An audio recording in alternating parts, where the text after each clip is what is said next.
Alright boys, welcome to day 16 of Road to 100K. We didn't have the best trading day today. We'll go over that later, but yeah, it's mostly just because I feel like I'm still not fully recovered from like last week and just the mistakes I made last week. So just trying to get my mindset right, trying to get my mind cleared and focus on getting back to where I was before I messed up. So that's kind of what I'm struggling with now, but we still ended the day green, but just not how I wanted to and not following my rules. So we really got to improve on that. But for now, we're headed to the library, about to do some Bible study. Trading is so hard, man. Like, I don't think I've ever tried to do anything this hard, just because like I'm a very emotional person. Like outside of like trading and like just in my general life, I've always been like an emotional person.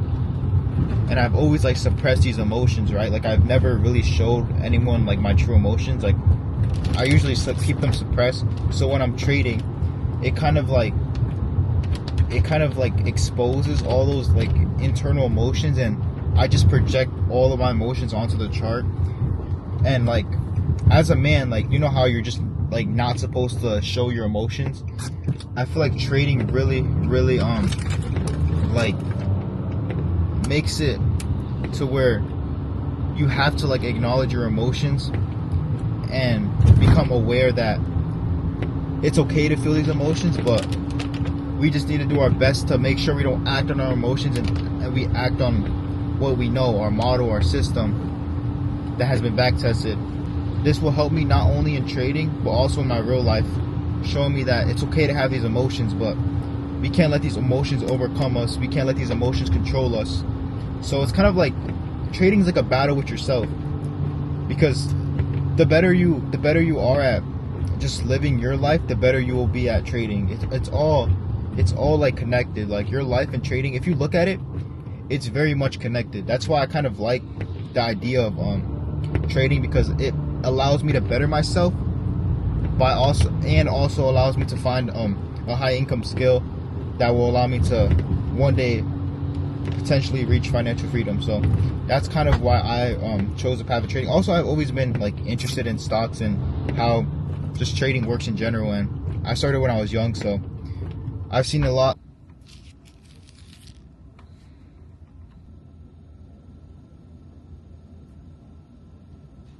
Alright boys, we just got out the library, gonna head home now. Yo, it was raining like crazy out there, but I want to share with you guys a verse I was reading today when I was at the library.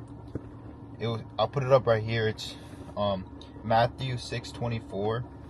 It goes something like, you can't serve two masters at once.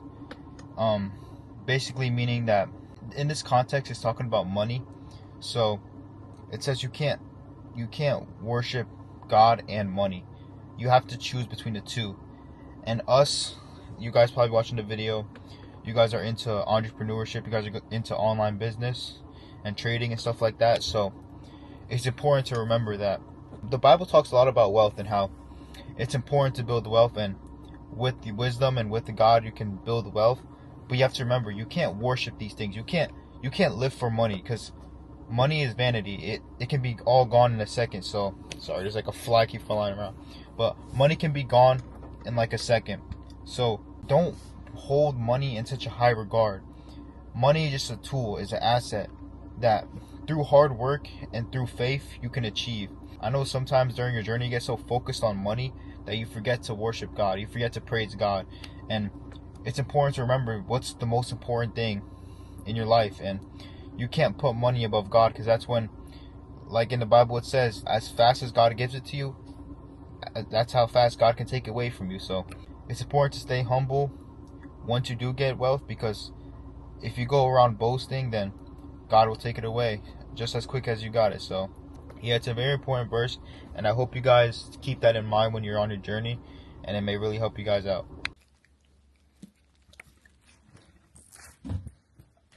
Alright boys, we just finished eating some oatmeal, so now we're about to head to the gym, get a good push workout, and then probably come home, get some more work done. Alright boys, we just got to the gym. I'm probably not going to record in there because it's like 4 p.m. so it's probably going to be really busy. So yeah, I'll just see you guys when I get out. All right, boys, we just got out the gym. We had a crazy chest and back day, but now we're about to go meet up with my boy at Chipotle. We're about to refuel, get some protein in, and then gotta head home and get back to work. Really, I'm trying to get something else going besides trading. I'm trying to start some more businesses, trying to get some more income streams, because I'm starting to rely too much on trading now, and it's really messing with my psychology. So we got to find some more income sources besides my job. Something with me right now that I've been affected by is back testing. Like, I start getting like really annoyed with back testing, because after a while, like after a few like weeks of data testing on on FX Replay, I start getting like I start taking dumb trades because I'm not really focused. I start getting unfocused like after like a couple weeks of back testing, and then I started taking dumb trades, and then that starts to bring my win rate down and my stats down. So then I start getting like frustrated that why why is my system not working? And then when I come to the day when I'm actually trading live on my Top Step account, I start like having that thought in the back of my mind, oh, I only have like a 50% win rate, and then like that also messes my mind too. So I feel like there's a balance between like backtesting a strategy and like over backtesting, because if you know your strategy works, there's no need to keep backtesting it, because that could really start messing with your mind, and then it starts like making you less confident when you're actually like trading. So I feel like I need to like sit down, have maybe like 6 months to a year of data, and then just get my raw numbers out, and then just stop, like cancel my FX Replay membership. That's probably what I'm gonna do coming up these next few days, just to get that thought out of my mind when I'm trading and make me more confident. Then from there, once we have our data, we can start like split testing. We could start seeing, oh, what risk to reward works better for my strategy, oh, what conditions does my strategy now work in, and then we can start testing out that data. So there are certain things that we need to test out after, but for the meantime, I just need to focus on getting that initial 6 to 12 months of data. All right, boys, we just got out of Chipotle.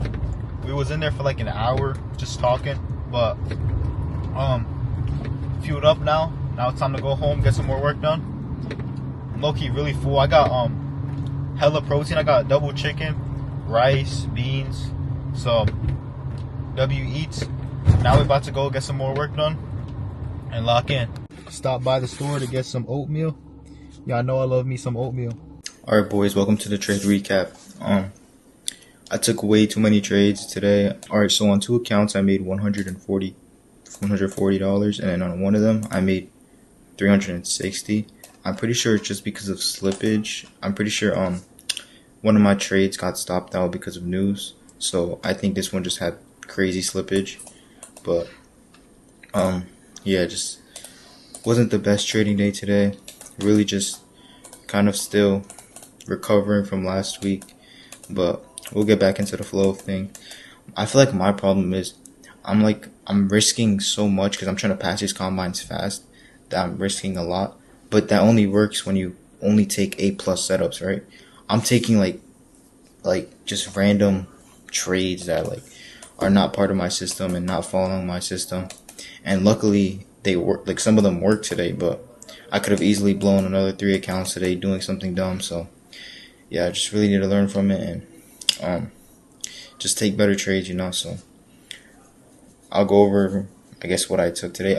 This one here, this trade on MES was an accidental trade. Like I do the same mistakes, bro. I accidentally had MES on this order thing, and I bought MES instead of MNQ. So one of the trades was literally straight by accident, so I just closed it right away. And then the other trades was just dumb trades, bro. Yeah, I'm not even gonna lie. There's no point of doing a trade recap because most of these trades I don't even remember taking. They were just like 1-minute scalps, just really dumb trades. But if I was going back into the day, I would show you guys the trade I probably would have taken. Alright, so first things first, you want to recognize that we're in a high time frame PD array. So we're in an hourly gap on both MES and MNQ. So what I would have done is look for my drawn liquidity, and my draw would have been this hourly imbalance and this hourly imbalance. And guess what? We hit both of them. Alright, so using time frame alignment and the macro time, we form 5-minute SMT right here. So I'm gonna be bullish, and I probably would have taken, after this, probably would have taken this. Where is it? We form 5-minute breaker block inside of it.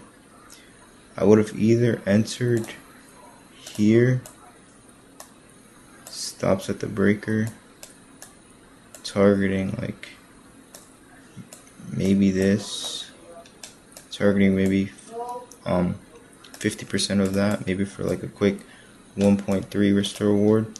Or if I wanted a more precise entry, I could have waited for a 15-minute change in state of delivery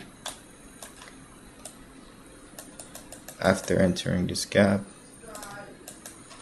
which we would have gotten right here.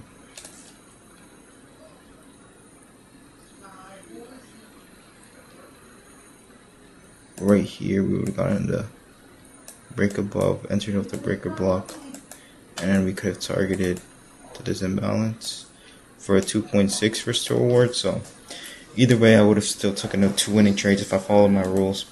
But it's frustrating making the same mistakes, but you know, I'm just grateful that I'm able to learn from this. Alright boys, we just finished filming the trade recap.